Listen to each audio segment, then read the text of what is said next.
Hi viewers, welcome to our channel. ప్రస్తుతం మనతో పాటు సీనియర్ జర్నలిస్ట్ దాము బాలా సార్ వారితో మాట్లాడదాం.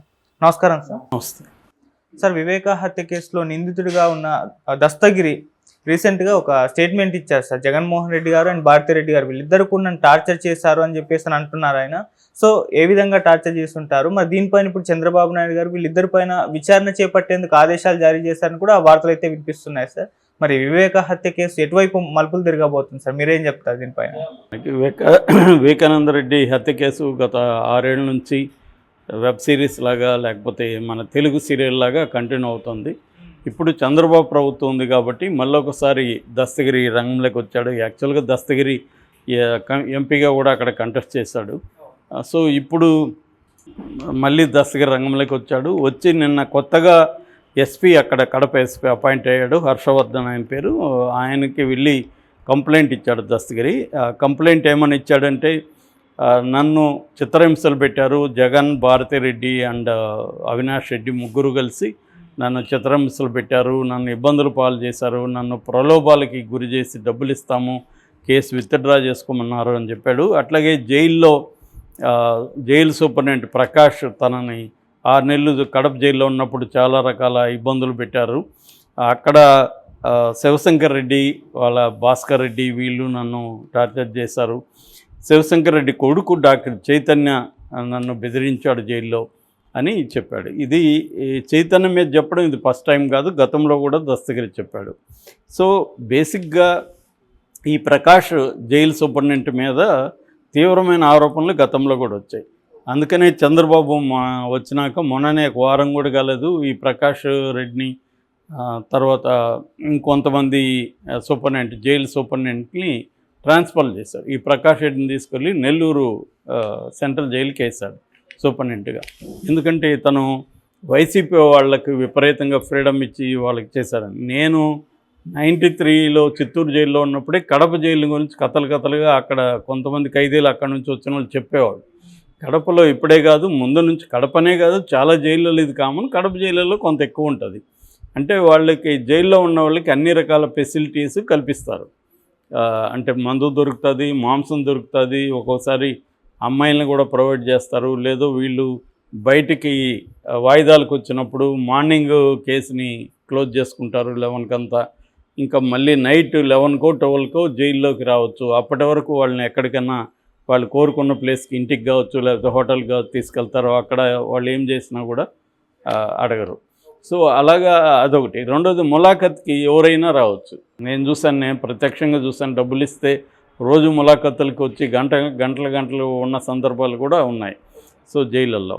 సో ఇవన్నీ అట్లాగే వాళ్ళకి ఫుడ్డు ఒక్కోసారి స్టాఫ్ వండిన ఫుడ్ స్టాఫ్కి సపరేట్గా వండుతారు, ఆ ఫుడ్ వీళ్ళకి పెడతారు. లేదా వీళ్ళ ఇండ్ల నుంచి కూడా తెచ్చుకోవచ్చు. మామూలుగా కుక్కుడు ఫుడ్ అలో చేయాలంటే కోర్టు పర్మిషన్ ఉండాలి. మనం చంద్రబాబు విషయంలో చూసాం.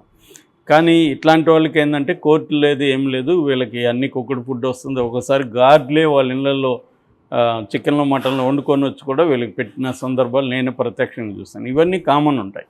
సో అలాగా అదొకటి. రెండోది, ఎవరినైనా ఇబ్బంది పెట్టాలనుకుంటే వాళ్ళని కూడా కావాలని టార్చర్ చేయడం, ఇది కూడా పొలిటికల్గా ఉన్నప్పుడు చేస్తారు. ఆ రకంగా దస్తగిరిని ఖచ్చితంగా ఈ 6 నెలలు జైల్లో ఉన్నప్పుడు ఇబ్బందులు పెట్టుంటారు, నో డౌట్. ఎందుకంటే వైసీపీ ప్రభుత్వం కాబట్టి, దస్తగిరి వైసీపీకి యాంటీగా ఉన్నాడు కాబట్టి, జైల్లో ఉన్నాడు కాబట్టి అతనికి ఏం రక్షణ ఉండదు కాబట్టి ఖచ్చితంగా అతన్ని నానా రకాల ఇబ్బందులు జైల్లో పెట్టుంటారు. పనులు గట్టిగా చెప్పుంటాడు. ఒక్కోసారి వీళ్ళ దగ్గర కావాలని బాత్రూంలు టాయిలెట్లు గడిగిస్తుంటారు. మామూలుగా అయితే అండర్ ట్రయల్స్ దగ్గర పనులు చేయకూడదు. అండర్ ట్రయల్స్ అనేవాళ్ళు ఓన్లీ పారిపోతారేమో అని దీంతో పెట్టడం తప్ప దే ఆర్ నాట్ కన్విక్ట్స్. వాళ్ళకి శిక్ష కాదు అది.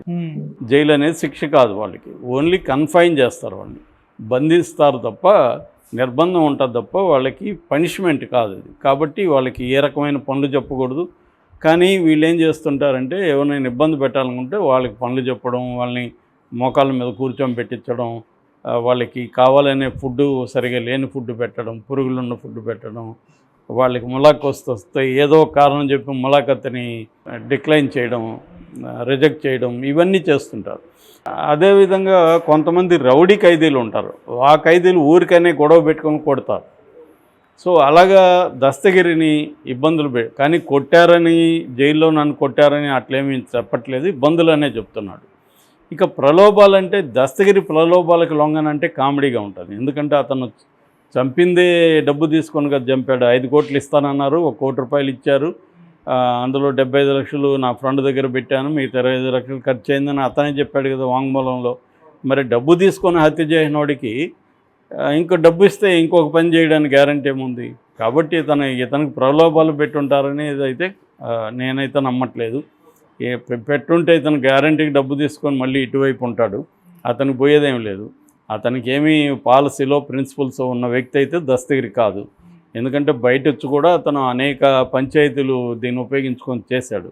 అతను ఏంటంటే ఏ డబ్బు తీసుకొని హత్య చేసినోడికి ఇంక వేరే మోరల్స్ ఏముంటాయి ఇక్కడ? సో అట్లాంటి వాడు వచ్చి మోరల్స్ గురించి మాట్లాడితే కామెడీగా ఉంటుంది ఖచ్చితంగా. రెండోది ఏంటంటే జగను భారతిరెడ్డి తను టార్చర్ చేశారనేది కూడా ఇదిగా ఉంది. దానికేం ఆధారాలు కూడా చూపించట్లేదు అతను. వాళ్ళు ఎలా చేశారు, నేను ఎవరి ద్వారా చేశారు అవేం చెప్పట్లా, వేగ్గా ఇతను చెప్తున్నాడు అంతే. దీన్ని బేస్ చేసుకొని కేసు కూడా నిలవు. ఇవన్నీ ఏంటంటే పొలిటికల్గా ఉపయోగపడవచ్చు. వైసీపీకి యాంటీగా ఈ కేసుని ఎప్పటికప్పుడు తెలుగుదేశం ఉపయోగించుకుంది. గతంలో 2019లో వైసీపీ కూడా దీన్ని అదే స్థాయిలో ఉపయోగించుకుంది. ఇద్దరు కూడా, 2 పార్టీలు కూడా ఈ వివేకానంద రెడ్డి హత్య కేసును ఉపయోగించుకున్నాయి. ఎవరికి దీంట్లో నిజంగా నేరస్తులు ఎవరు వాళ్ళని పనిష్ చేయాలని తెలుగుదేశానికి లేదు, వైసీపీకి లేదు, తెలుగుదేశానికి కూడా లేదు. ఎందుకంటే హత్య జరిగింది తెలుగుదేశం పీరియడ్లోనే. ఇప్పుడు మళ్ళీ తెలుగుదేశం పీరియడ్ వచ్చింది. మొన్న సునీత కూడా హోమ్ మినిస్టర్ అనితాని కలిసి వచ్చింది కదా. మరి ఈ కేసుని వాళ్ళేమన్నా ఇప్పుడు వాళ్ళ మీద ఆధారపడిన ప్రభుత్వమే కదా సెంట్రల్లో ఉంది, సిబిఐ అక్కడే కదా ఉంది, సిబిఐ విచారణలో కదా ఉంది. మరి సిబిఐని త్వరగా విచారించి వీళ్ళకి పనిష్ చేయమని చెప్పచ్చు కదా, ఎందుకు జరగట్లేదు? వీళ్ళకి పొలిటికల్గా దాన్ని ఉపయోగించుకోవడం కావాలి కాబట్టి ఆ కేసును లాజికల్ ఎండ్కి తీసుకుపోవడం అనేది ఎవరికి ఇష్టం లేదు. రెండోది, ఈ కేసును లాజికల్ ఎండ్కి తీసుకుపోతే జగను ఇంకొకటికో శిక్ష కూడా ఏం లేదు. వాళ్ళు అసలు అక్యూజ్డే కాదు. అక్యూజ్డ్ ఎవరు? A1 Gangireddy, A2 Sunil Yadav, A3 Umashankar Reddy, A4 Dastagiri. అతను ఇప్పుడు అక్యూజ్డ్ కాదు, అతను సాక్షికి వెళ్ళిపోయాడు. So A5 Devireddy Shivashankar Reddy, A6 Gajjala Uday Kumar Reddy, A7 Bhaskar Reddy, A8 Avinash Reddy. ఇంతవరకే ఉన్నారు ఇప్పటి వరకు. మళ్ళీ ఏమైనా చేరుస్తే చెప్పలేం, కానీ ఇప్పటి వరకు అయితే 8 మందే అక్యూజ్డ్. 8 మందిలో ఒకడు పోయాడు కాబట్టి 7 మందే అక్యూజ్డ్ ఉన్నారు. సో 7 మందికి ఏమన్నా శిక్ష పడితే పడాలి తప్ప జగన్కి, భారతిరెడ్డికి ఈ కేసులో శిక్ష పడే అవకాశాలు అయితే ఏమీ లేవు. ఎందుకంటే వాళ్ళు అక్యూజ్డ్ కాదు. సో వీళ్ళకి శిక్ష పడే అవకాశం ఉంది. అవినాష్ రెడ్డి వీళ్ళ రోల్ కూడా ఆల్రెడీ ప్రూవ్ చేయడంలో ఫెయిల్ అయిందని ఇక్కడ హైకోర్టుకి సంబంధించిన లక్ష్మణ్ బెయిల్ ఇచ్చేటప్పుడు 16 ప్రశ్నలు సిబిఐకి ఆయన అడిగాడు సిబిఐని. సో 16 ప్రశ్నలకు సిబిఐ సరైన ఆన్సర్ ఇవ్వలేకపోయినా అని చెప్పారు. సో కాబట్టి ఈ కేసు ఏ రకంగానూ లీగల్గా నిలబడే పరిస్థితి అయితే కనిపించట్లేదు.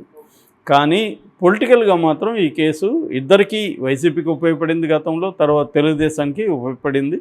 ఇప్పుడు మళ్ళీ తెలుగుదేశం ప్రభుత్వం ఉంది కాబట్టి ఇప్పుడు మళ్ళీ బదనాం చేద్దాం జగన్ అని రకరకాల ఇష్యూలు తీసుకొస్తున్నారు రోజుకొకటి. కాబట్టి ఇది కూడా వాళ్ళు తెలుగుదేశం వాళ్ళు ఉపయోగించుకుంటున్నారు.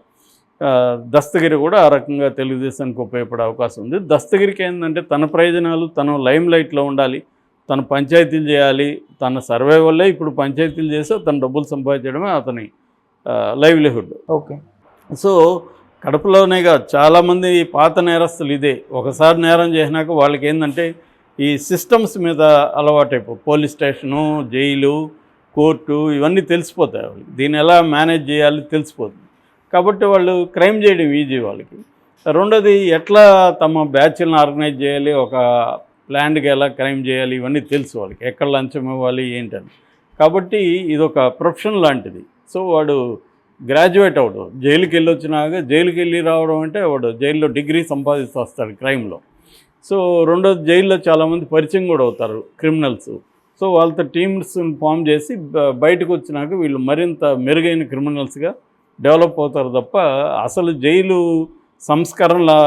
అంటే సంస్కరణల కోసం జైలు పెట్టింది. యాక్చువల్గా క్రిమినల్స్ని, నేరస్తుల్ని సంస్కరించి బయట సమాజంలోకి మళ్ళీ మెర్జ్ చేయాలని. కానీ మన ఇండియాలో ఏం జరుగుతుందంటే రివర్స్ జరుగుతుంది, వాడు మరింత పెద్ద క్రిమినల్గా బయటకు వస్తాడు. ఓకే. సో అలాగా ఇతను క్రిమినల్గా ఉండాల్సిన వ్యక్తి సాక్షిగా అయిపోయాడు రకరకాల కారణాల వల్ల.